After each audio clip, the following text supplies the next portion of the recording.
Hello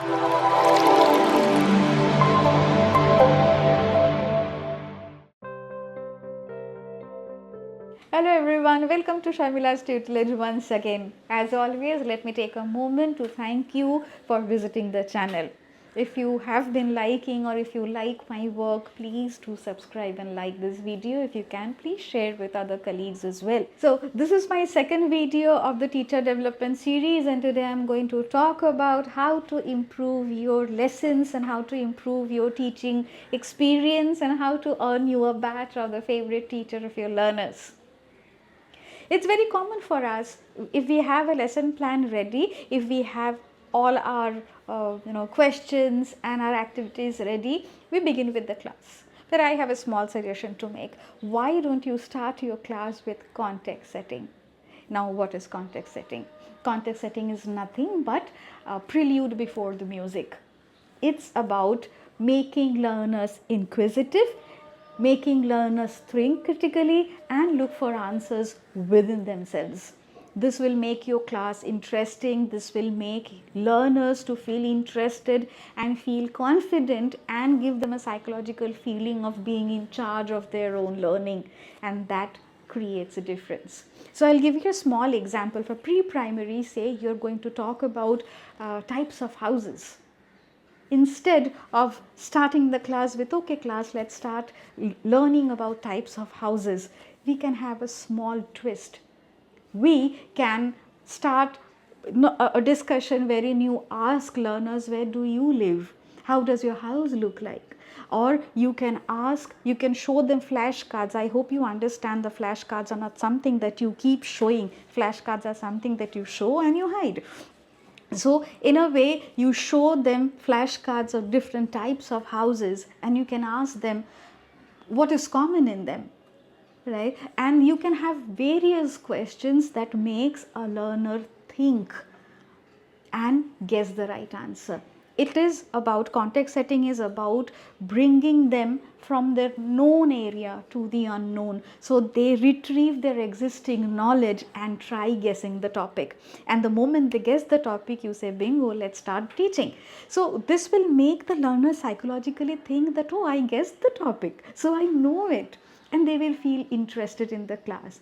It is applicable to pre-primary till any of the classes. Your context setting will get critical with the higher grades, but again, this helps. It has helped my classes to a great extent, even for adult learners. Next is using TLMs, teaching learning materials. You can't believe how powerful they are.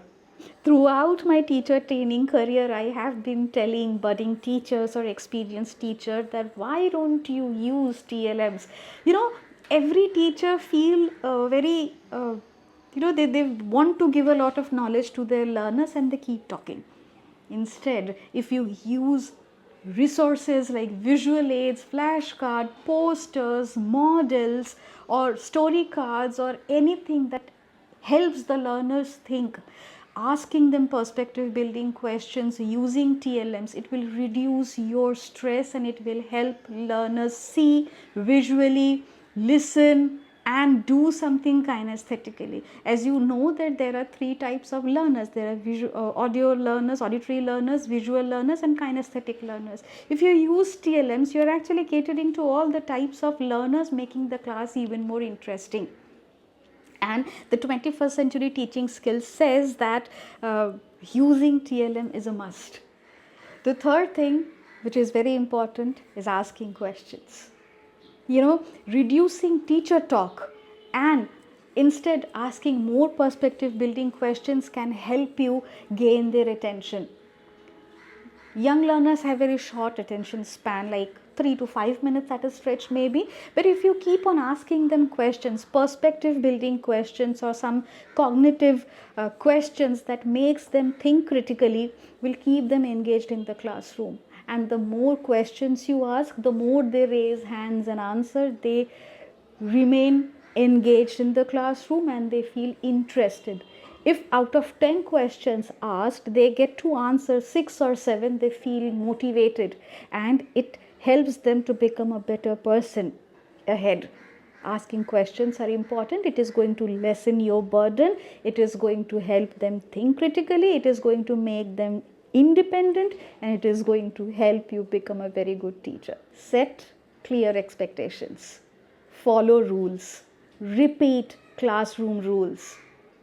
Say, same set of students may not follow any classroom rule in your class, but may be very disciplined in somebody else's classes. It depends upon how do you set clear expectations, clear rules, and how do you follow them, how much you repeat the rules in the classroom. If your time, you have 30 minutes or 35 minutes of time in hand for a pre-primary classroom, for a primary maybe 40 or at the max 45 minutes. If half of your time goes in managing the classroom, how much time are you left with teaching creatively? So it's better, it will take, if you start setting clear expectation and if you start keeping classroom rules, laying down classroom rules today, after 2 months you'll see the results. But the results will be exponentially beneficial to you, because if they are trained, if they're following rules, you are getting more time to teach, and they are also respectful towards each other and towards you. Classroom rules makes the teacher feel confident, and they also feel comfortable because they have a good learning environment with them. So establish classroom rules. It will take time, but it will work.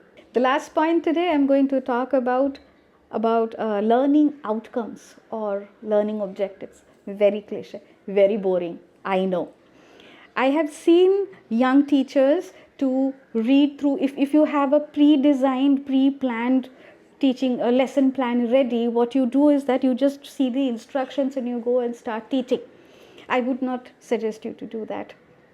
Instead, read the learning objectives first. What is expected out of your lesson? What is the objective that you are going to achieve out of your class? What the learners are supposed to achieve out of the class? What is the outcome they are supposed to demonstrate out of your class is very important.